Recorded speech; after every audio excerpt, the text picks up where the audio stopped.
আজকে আমি রান্না করব পালং শাক দিয়ে ডিম। পালং শাক দিয়ে ডিম অনেক রেসিপি হয়, কিন্তু পালং শাক দিয়ে ডিমের কারি রান্না করব। আর এখানে নিয়ে নিয়েছি এই যে মূলো। মূলো দিয়ে করব মূলোর ডাল আর আলু ভর্তা।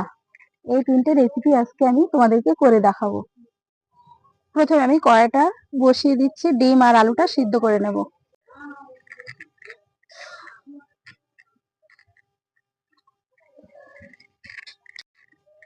ডিমগুলো প্রথমে দিয়ে দিচ্ছি।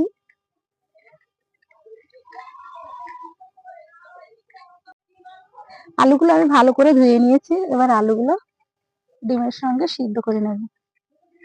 মূলোগুলো কেটে নেব।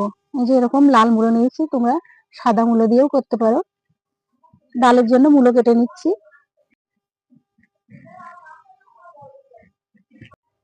এবার আমি ডিমগুলো সিদ্ধ হয়ে গেছে তুলে নেব।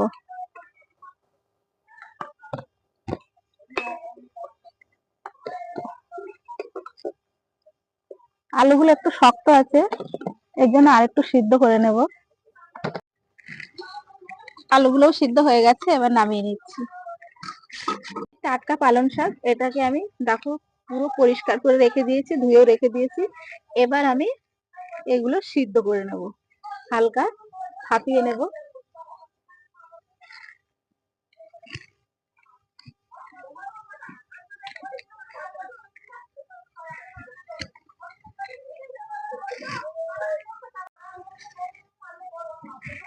এগুলো ভাপালো হয়ে গেছে, এই যে আমি হালকা ভাপিয়ে নিয়ে নিয়েছি। এবার আমি নামিয়ে নিচ্ছি।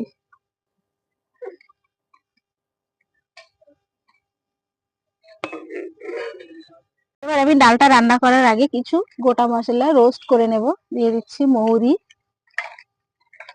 গোটা ধনে, গোটা জিরে দিয়ে একটু ভেজে নেব। যা হয়ে গেছে, এবার আমি নামিয়ে নিচ্ছি।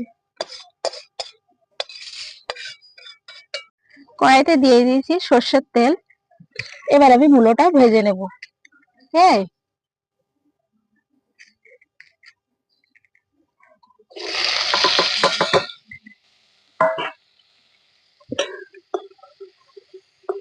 এবার মূলোর মধ্যে দিয়ে দেব অল্প একটু হলুদ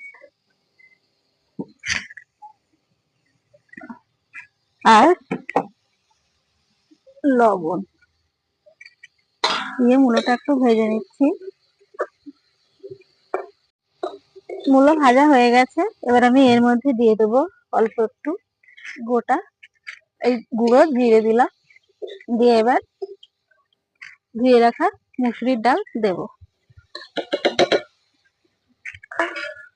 এবার ডালটা মূলোর সঙ্গে ভালো করে মিশিয়ে নেব। মূলোর সঙ্গে মুসুরির ডালটা ভালো করে মিশিয়ে নিয়েছি। এবার আমি দিয়ে দেব পানি। মূলো আর মুসুরির ডাল সিদ্ধ করে নেব।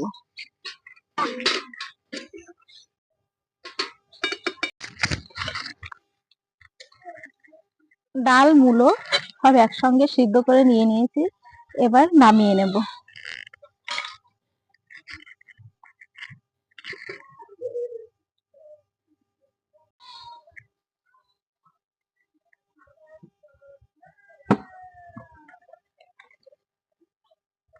এবার কড়াইটা ধুয়ে নেব।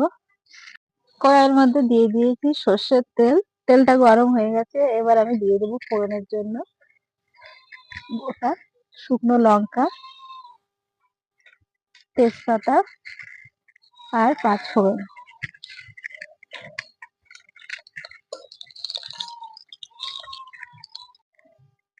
দিচ্ছি কুচনো পেঁয়াজ। পেঁয়াজটা একটু লাল করে ভেজে নেব।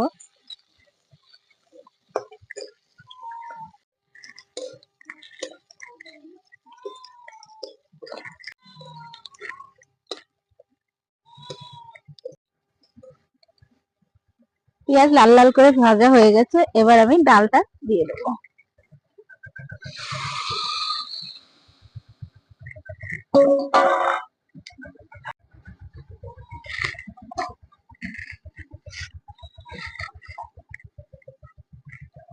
ডাল হয়ে গেছে, এবার আমি নামিয়ে নিচ্ছি।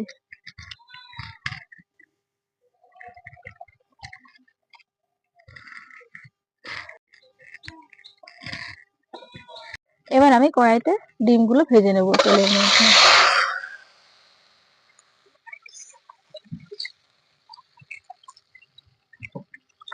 দিয়ে দিচ্ছি অল্প একটু হলুদ আর লবণ, দিয়ে ডিমটা একটু লাল লাল করে ভেজে নেব।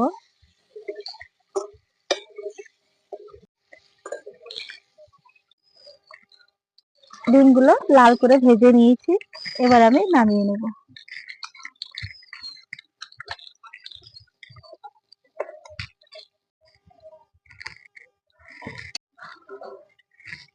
দিয়ে দিচ্ছি তেলের মধ্যে গোটা গরম মশলা, শুকনো লঙ্কা, তেজপাতা, কুচনো পেঁয়াজ দিয়ে একটু লাল করে ভেজে নেব।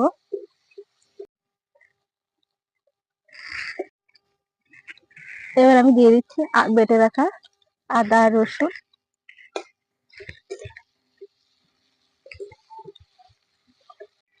হলুদ গুঁড়ো, গুঁড়ো লঙ্কার গুঁড়ো দিয়ে মশলাটাকে একটু নিয়ে নিয়েছি। এবার আমি দিয়ে দিচ্ছি বেটে রাখা পালং শাক। এই যে তোমরা চাইলে মিক্সারও বেটে নিতে পারো, আমি শিলে বেটে নিয়ে নিয়েছি। পালং শাক বেটে রাখা পানিটা আমি দিয়ে দিচ্ছি, অল্প একটু দিলাম।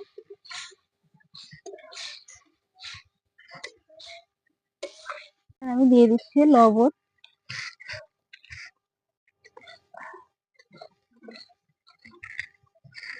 এবার দিয়ে দেবো ভেজে রাখা ডিম।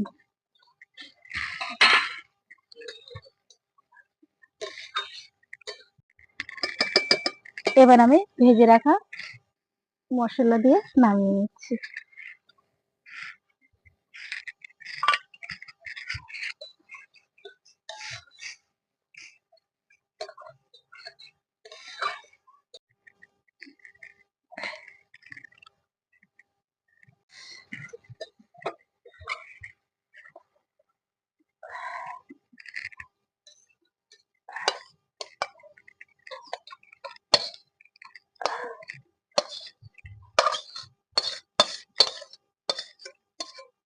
আলু ভর্তার জন্য দিয়ে দিচ্ছি কড়াইতে গোটা শুকনো লঙ্কা, জিরে আর কুচনো পেঁয়াজ।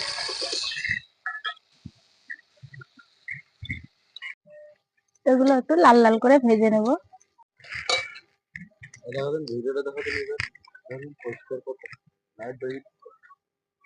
ছাগল ছানা করছে না।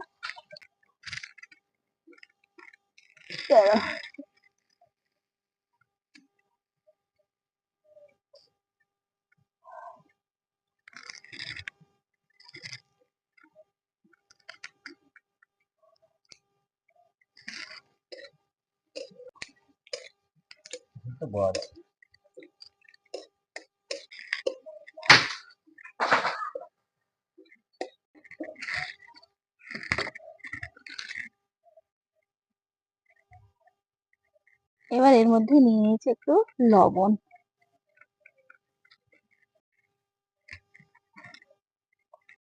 ডাল হবে আর কখনো আলু ভর্তা হবে না, তা কি কখনো হয়? গরম ভাতে ডাল আর আলু ভর্তা হলে একদম গরম গরম ভাত জমে যাবে। ফটো তুলবা কিভাবে? আজকে আমি তিনটে রেসিপি তোমাদের সঙ্গে শেয়ার করলাম। আর নিত্য নতুন রেসিপি পেতে আমার চ্যানেলটিকে সাবস্ক্রাইব করো আর পাশের বেল আইকনটি ক্লিক করো। যখনই আমি নতুন রেসিপি আপলোড করব সবার আগে পৌঁছে যাবে তোমাদের কাছে। সবাই সুস্থ থেকো, ভালো থেকো।